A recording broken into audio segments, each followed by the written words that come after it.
नमस्कार, आप देख रहे हैं न्यूज आपका। पश्चिम सिंहभूम जिले में नक्सल अभियान काफी तेज हो गई है।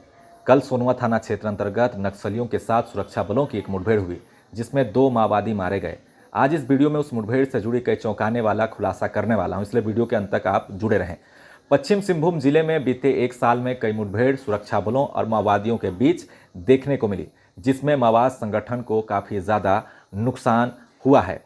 आपको बता दें, कल जिस जगह में माओवादियों के साथ मुठभेड़ हुई, उस जगह में अमित मुंडा उर्फ सुखलाल मुंडा का दस्ता था, जिसके साथ उनके अन्य दस्ते के 6 माओवादी मौजूद थे। अमित मुंडा के ऊपर 15 लाख का इनाम रखा गया है। यह अपने साथ AK-47 हथियार रखता है। जिस वक्त मुठभेड़ हुई उस समय अमित मुंडा, प्रभात मुंडा, सालुका कायम, ऋषि उर्फ उषा, हेमंती मझिया, संजय गंझू और दुलबू लोंजो पंचायत के बिलैता टोला के आसपास के जंगलों में सारे लोग इकट्ठा थे। चलिए इन माओवादियों के बारे में एक एक कर जानते हैं कि कौन कौन से हथियार ये माओवादी अपने पास रखते हैं। सबसे पहले हम बात करेंगे प्रभात मुंडा की, उर्फ मुखिया के नाम से भी इन्हें जाना जाता है। यह अपने साथ AK-47 हथियार रखता है। ये खूंटी जिला के अड़की थाना क्षेत्र के हरदलामा गांव का रहने वाला है और काफ़ी लंबे समय से ये माओवाद संगठन से जुड़ा हुआ है। इसके ऊपर 5 लाख का इनाम भी रखा गया है। कल के मुठभेड़ में और एक महिला नक्सली मौजूद थी, जो कि सोनवा थाना क्षेत्र के मेलपी गांव की रहने वाली है। नाम है ऋषि उर्फ जिवारी उर्फ उषा।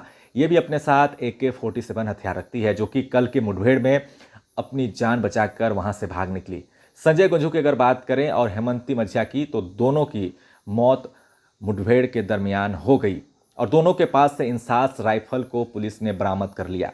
दुलबू उर्फ अलदा, ये माओवादी भी अपने साथ SLR बंदूक लेकर मुठभेड़ के वक्त मौजूद था, लेकिन अपने हाथों में SLR होने के बावजूद वो वहां से किसी तरह से जान बचाकर भाग निकला। इस पूरे मुठभेड़ में एक चौंकाने वाला मामला सामने आया है, जिसमें हमारे सूत्रों और ग्रामीणों के माध्यम से ये जानकारी निकलकर सामने आ रही है कि पूरे मुठभेड़ में सालुका कायम का हाथ बताया जा रहा है।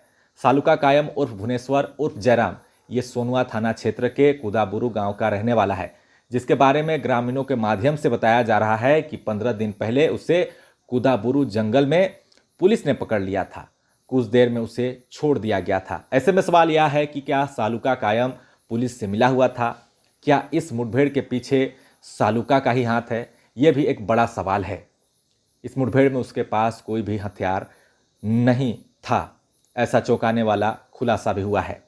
पुलिस जवानों को मुठभेड़ के बाद नक्सलियों के कई ऐसे डायरी और पत्र हाथ लगे हैं, जो इस बात का खुलासा करते हैं कि मुठभेड़ में शामिल कई नक्सली सरेंडर नक्सलियों के संपर्क में भी हैं। यानी कि चौंकाने वाली जानकारी निकलकर ये सामने आ रही है।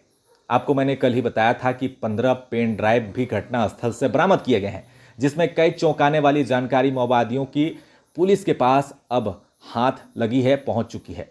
माओवाद संगठन अपने कई भी कार्य जो होते हैं उसे गोपनीयता को बरकरार रखती है। चाहे उनकी ट्रेनिंग हो, उनका मूवमेंट हो, उनका आयोजन हो, हर चीज़ में गोपनीयता रखी जाती है। ऐसे में उनके पेन ड्राइव, कई दस्तावेज, डायरी उनके हर सीक्रेट को उजागर कर रहे हैं। आज के ज़माने में कोई भी ऐसा नहीं होगा जो रेडियो सेट का इस्तेमाल करता होगा, लेकिन माओवादी घने जंगलों में देश दुनिया की खबर रखने के लिए रेडियो का भी इस्तेमाल करते हैं।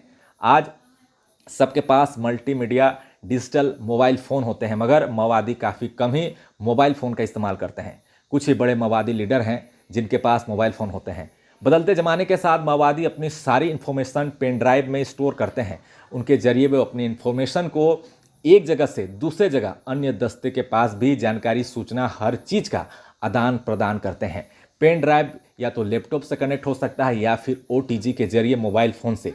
ये सारी डिवाइस के लिए मुख्य रूप से ऊर्जा की भी ज़रूरत पड़ती है। उसके लिए कई बैटरी, सोलर पैनल भी माओवादी इस्तेमाल करते हैं। मगर सोचिए कैसे ये तमाम चीज़ें उनके पास आसानी से जंगलों तक पहुंच जाती है।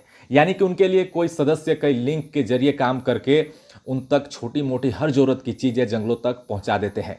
जो उनके लिए काम करते हैं उन पर माओवादियों को अगर जरा सा भी शक भी हो जाता है तो मुखबिरी के आरोप में उनकी हत्या भी माओवादी कर देते हैं। अब तक जितने भी लोगों की माओवादी हत्या कर चुके हैं मुखबिरी के आरोप में, उनमें से ज़्यादातर लोग माओवाद संगठन के लिए वे काम कर रहे होते हैं। आपको बता दें कि झारखंड DGP ने माओवादियों को कल प्रेस कॉन्फ्रेंस में एक कड़ी चेतावनी देते हुए कहा कि आत्मसमर्पण कर दें, अन्यथा बुरी तरह से मारे जाएंगे। ऐसे में लगातार माओवादियों के सफाई को लेकर पश्चिम सिंहभूम में अभियान तेज हो गया है। अब इस मुठभेड़ के बाद माओवादियों के तरफ से क्या कुछ कहना है, उनके प्रेस नोट के माध्यम से हमें जानकारी मिल पाएगी। आखिर पूरे मुठभेड़ में किस तरह से 2 माओवादी मारे गए, उनके बारे में भी माओवादी अपने ओर से जानकारी दे सकते हैं अपने प्रेस नोट के माध्यम से। अब देखना होगा कि ये खूनी जो संघर्ष है कब तक जारी रहेगा।